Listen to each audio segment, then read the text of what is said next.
So environmental chemists recognize that the chemical elements of life move in global cycles at the surface of the Earth. For instance, carbon is found in the oceans, it's found in the atmosphere as carbon dioxide, and it reacts in rain to form carbonic acid, which weathers rocks on the Earth's surface. Plants affect the movement of carbon by their photosynthetic activities. Plants take carbon dioxide out of the atmosphere and fix it in tissues such as wood, leaves, roots, etc.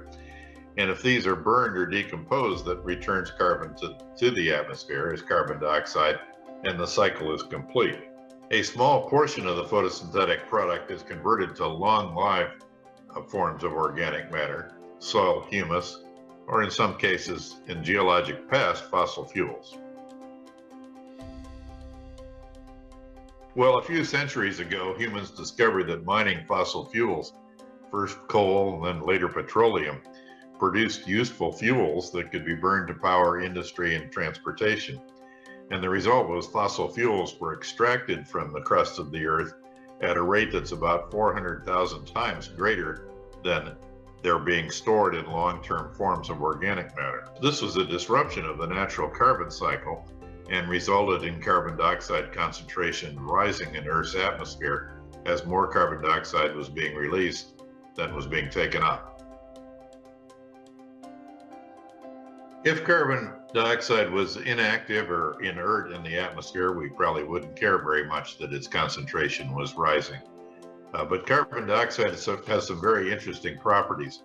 It's nearly transparent to solar radiation coming in from the sun, but it absorbs heat radiation trying to leave the Earth's surface.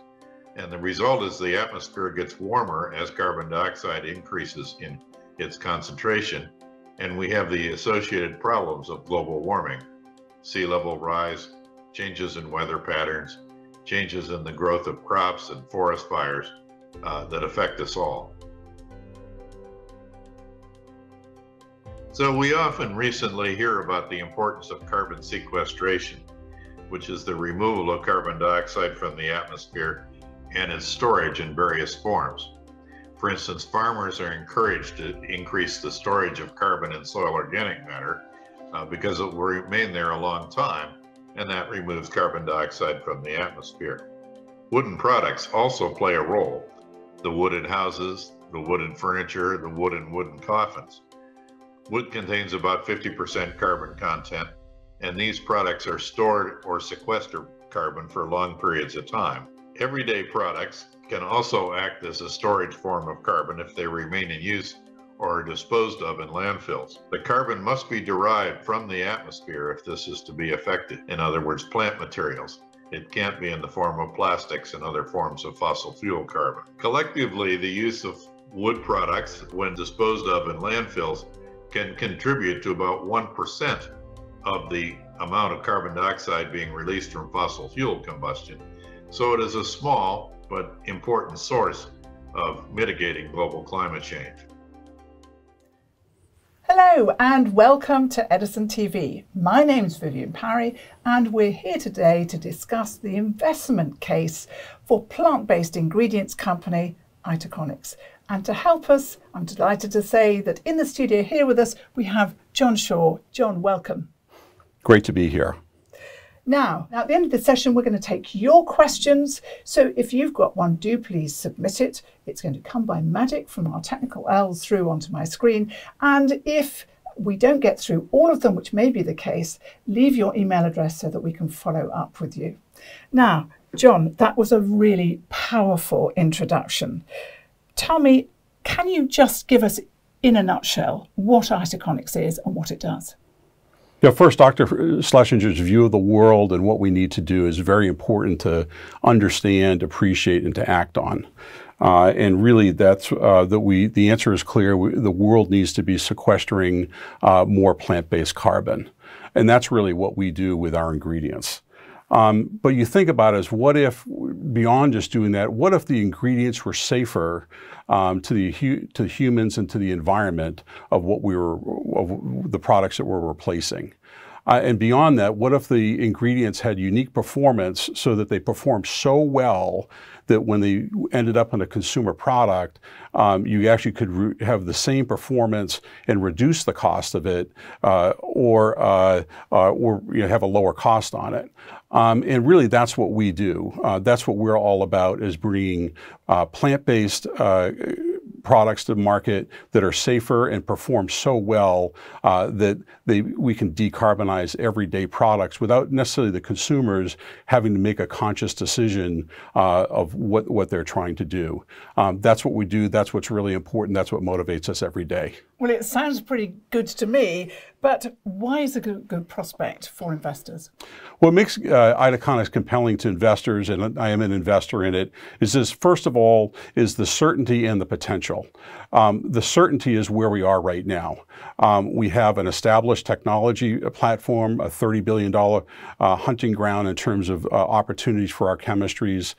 We've taken that technology platform and created actual products in the cleaning, beauty, and hygiene area, where we have actual revenues, actual customers, 130 different brands using it. We have an established production process. We have a large production facility which we can grow rapidly without a lot of capital intensity to it.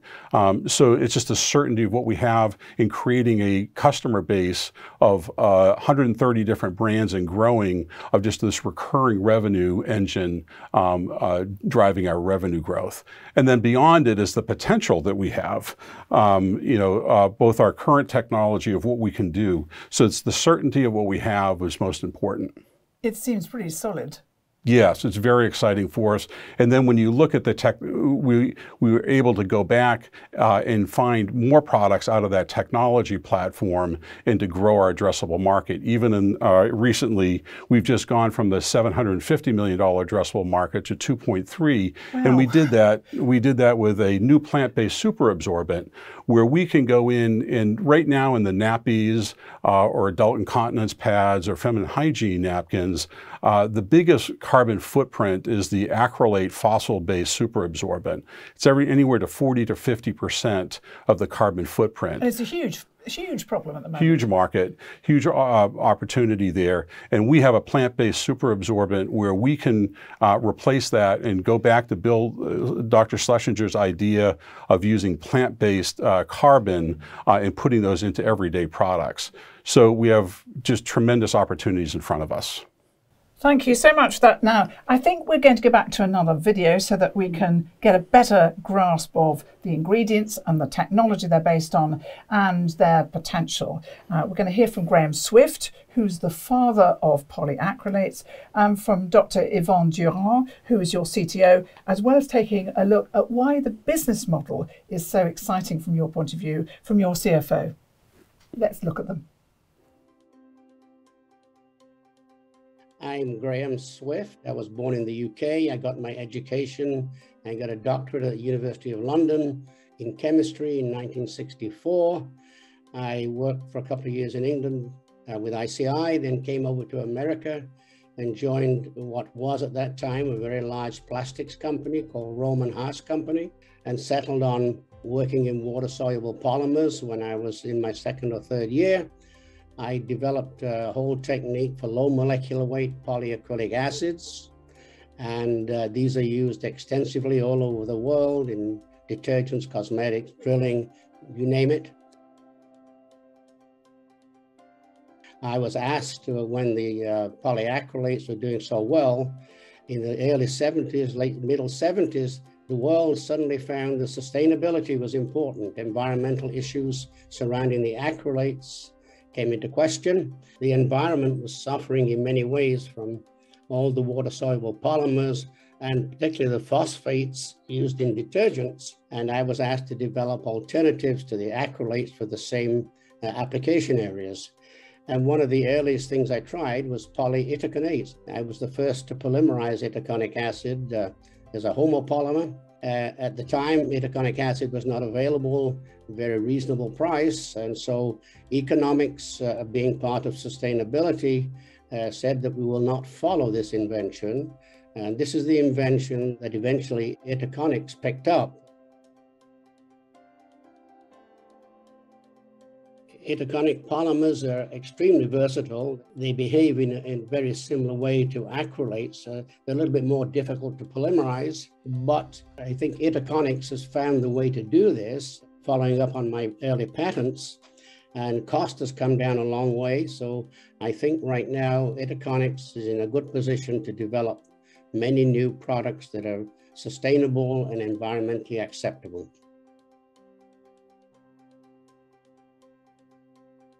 Right now, they're in detergents, cosmetics, and cleaning chemicals, but they're all low molecular weight polymers. There's no reason why they should not make super absorbent polymers using itaconates. It can be modified with other polymers, with other natural polymers.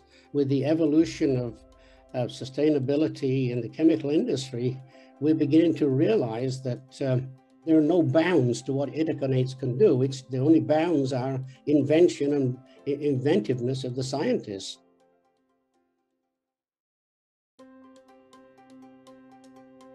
Bonjour, I am Dr. Yvonne Durant. I'm the Chief Technology Officer of Itaconix that I co-founded in 2008, and I've been with Itaconix for the past 14 years. I was born and raised in France. I have a traditional education, strong math, physics, and engineering background. I earned a PhD in polymer chemistry. I also pursued a postdoc and an MBA in the US. I have worked extensively in industry at large companies such as BASF and Unilever, in Germany, England, and in France. I love taking on challenges. Itaconic acid is a dream molecule for polymer chemists. It has multiple functions and it can undergo two types of polymerization mechanisms. People say that it could not be homopolymerized. In 2004, I took on this challenge because I had the conviction that I had the skills, the discipline, and the knowledge to be able to solve this problem and bring those products to market. Not easy. It took multiple years of hard work from an interdisciplinary team. We use advanced analytical methods such as carbon-13 NMR and complex mathematical models to understand why itaconic acid is slow and difficult to polymerize. After hundreds of iterations and multiple pilots, we discovered a continuous polymerization process that allows us to achieve fast, high-yield polymerizations. Equally important to us, we're able to do this using low-cost assets, using very safe and benign conditions. Of course, we protected this intellectual property with a family of patents that protect the polymers and the products that we make. To this day, this is the core value that's behind Itaconix. First and foremost, we focus on safe chemicals. We pursue chemistry only if we know it is safe for health, safe for the environment. Second, we pursue a strategy of decarbonization by using plant-based raw materials. And third, we drive cost performance in the context of customer solutions by testing application performance. We have assembled a world-class team of scientists that pursue the development and application testing of these products. And what's most exciting to us is to see this product enter the hands of our customers and to see the impact it does on health, safety, sustainability, and our environment. We have an incredibly bright future at Itaconix. We are displacing unsafe chemicals such as styrene and acrylic acid and replacing them with safer, healthier, sustainable solutions. This is why I'm excited to be here.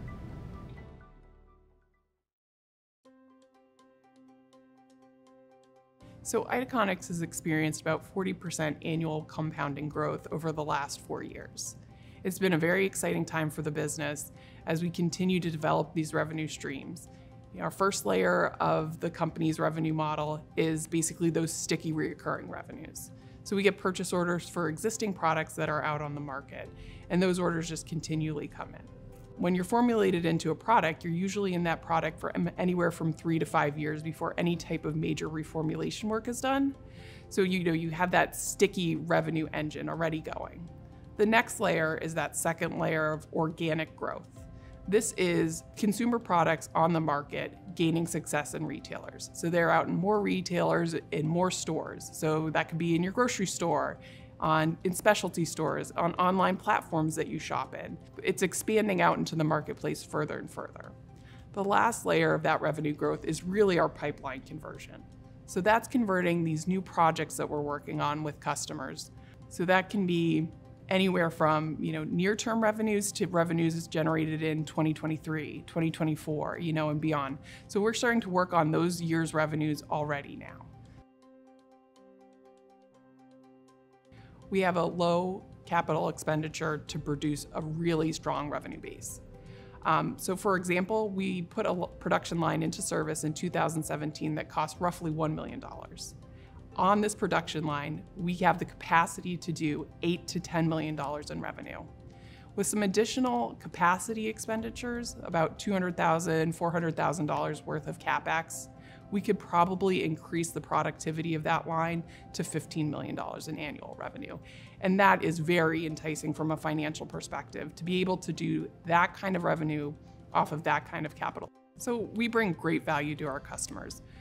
We go out, we get an understanding of the market, and we're able to price to what that market need is for that functionality. So that was great stuff there. There's clearly great potential for your chemistry, but what I want to know is, how do you go about turning that potential into actual products? So we have this $30 billion sandbox defined by the acrylates and the styrene chemistries. And we go through that, we line up what's a big unmet need where we think we can transform a consumer product with safer chemistry, plant-based chemistry, high performance, and lowering the cost. So we work on that, and that's probably the most important work. We find that we really line up that our chemistry can fit an important problem there. That's when we turn it into a product. So we end up with a product that we know can solve an unmet need that's out there. And you've got some great examples. We do.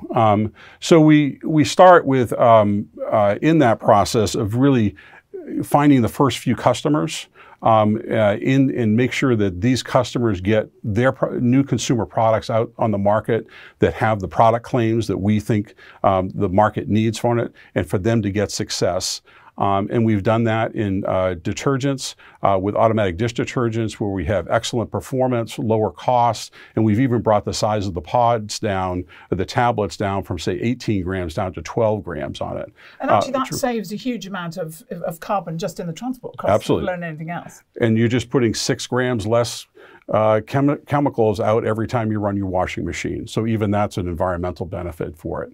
In hairstyling, we have weightless hairstyling. If you want that look, you need to use our ingredient. I hope you're all listening to this. Right. and then in odor control, if you want instant odor control to very rapidly eliminate malodor and not leave any residue on a fabric, you need to use our products. So that's what we try to be the key ingredient for a consumer product, where that consumer product has a claim that's going to hopefully help drive the market share of our customers. And that's particularly important for those continence products that you mentioned earlier. It's a really important thing for consumers to know, to feel safe and secure about. Yes, that's why we're very excited about that. It may take some years to develop, but we're very excited about the technologies that we can bring there. Okay, so then what happens? You find your market, you find this unmet need, then what do you do? So again, we find customers that have that we think will use the ingredient the right way, reformulate products for them so that they go out into the market. And then so the 2 or 3 customers, when they get success in the market, then you get 10 more customers. Then that 10 becomes 20, and you just keep succeeding in the marketplace until all of a sudden you have 130 brands and growing that you're using your ingredient for their market success. So what do you do to, I mean, obviously there's a lot of traction in there, but, you know, to expand it from 130 to even wider? So we want to bring the success, when you get success in that marketplace in a particular category, we go category by category to make sure that we're delivering that success. And really the market takes it over from there. If you've done a good job making sure that you have a great product that's going to drive what the consumer wants, the brands and the consumers bring that along, and we just get recurring revenues out of it. That's what makes it such a beautiful revenue generating engine to it, because once you get the success in the marketplace, success breeds success. So it becomes a must-have. Yes. Yes. And I think we are doing that in the key markets that we've looked at. I think we're doing a very good job at that. Can I ask a dumb question here, which is that way of doing things industry standard? For a product that has a plant-based product that has the unique properties and values of our polymers, we're the only that we have on it. It is the way to do it, because we actually, to extract all of the value in the consumer product, we usually need to reformulate the entire end product to extract all the value and to make sure that the performance and cost is there.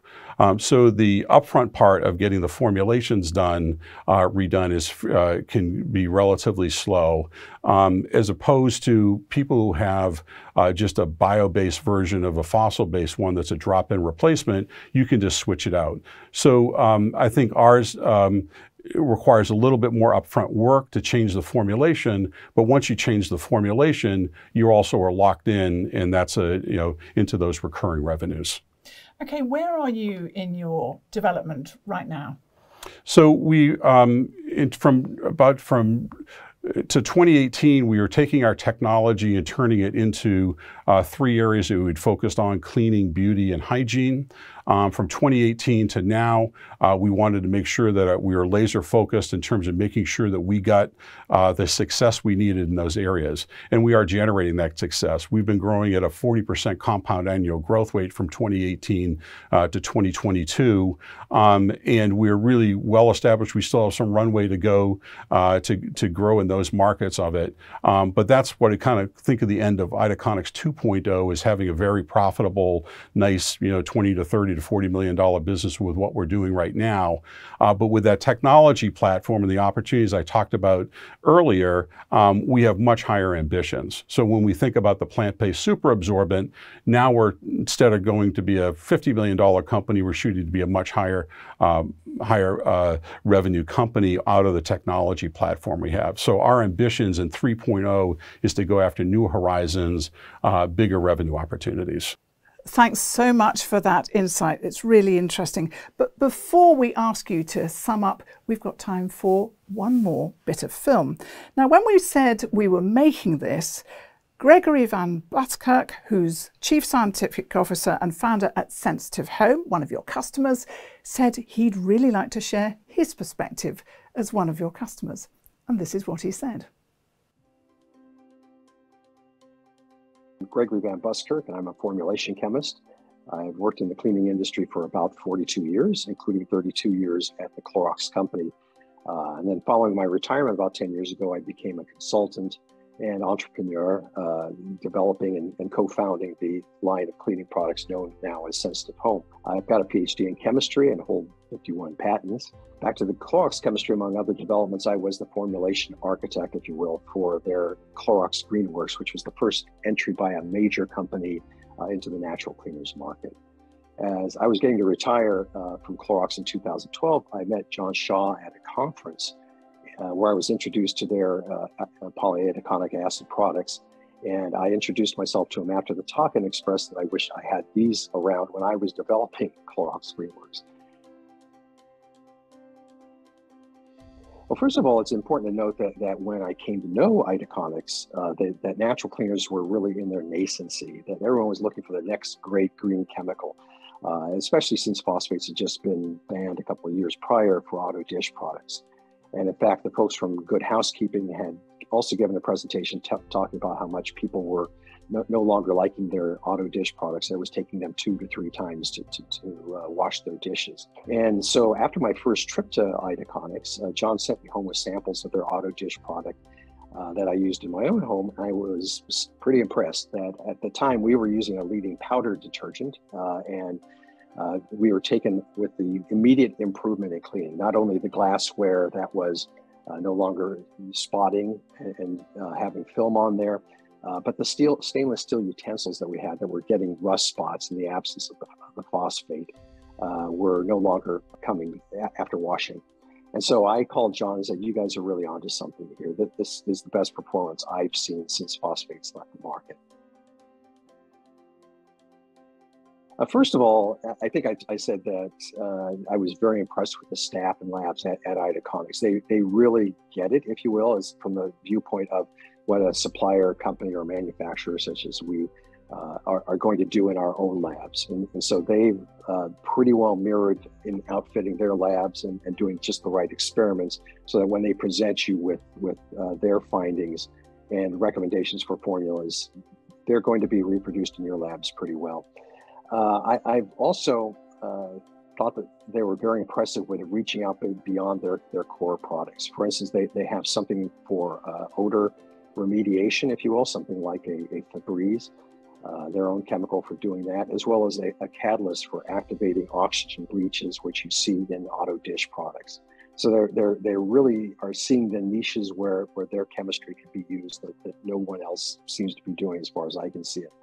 So net, when I started to formulate my own sensitive home products, they were definitely one of my go-to companies. And I would say that as we expand our portfolio, they'll still be easily one of my go-to companies for doing so.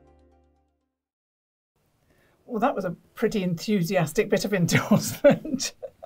Very nice. Greg likes us a lot, and we like Greg, so that's great. Quite right. So I'm getting a much better idea of the business, and we've covered a lot of ground, your various products, where you are in development. But can you bring that all together for us and just give a quick summary? So there's the $30 billion sandbox that we get to play in terms of opportunities for our chemistries. We've already extracted $2.3 billion in addressable market with our existing products. Within that, we have our base products. Our first generation of products are doing very well in the market, 40% compound annual growth in it. You know, we're going to be a very nice business in with what we have right now with strong recurring revenues, but we're bringing out that next generation of bigger products, going bigger opportunities to be a bigger company on it. Fantastic. So we've got some questions from you. So let's take some of those. I can see that actually there are quite a few here. Actually, there's one that's coming across quite often. It sounds like the process of rolling out your strategy could still take a long time. Is that a fair comment? Well, as we kind of build brick by brick, yes, each brick, when you get it in place, can take 3 to 4 to 5 years to have that new ingredient become, get formulated into an end product, that those consumer products succeed in the marketplace to get that traction in the takeoff of revenues of it. So each brick, you know, takes that period of time. But remember, now we are already, you know, well into having our first pieces in place in both cleaning, beauty, and hygiene of it. So that recurring revenue side of it, it is great in terms of building a base off it. But each brick, as we put it in place, does take a little bit of time to extract the unique value and to really meet the customer needs that we identified when we started the process. Now we've got another question which I'm pretty sure comes from someone who watches Edison TV regularly and very sharp always. How much competition do you currently have, and how much might you have in the future? For our specific chemistries, itaconic acid, polymers, we do not have any direct competition. It is heavily protected.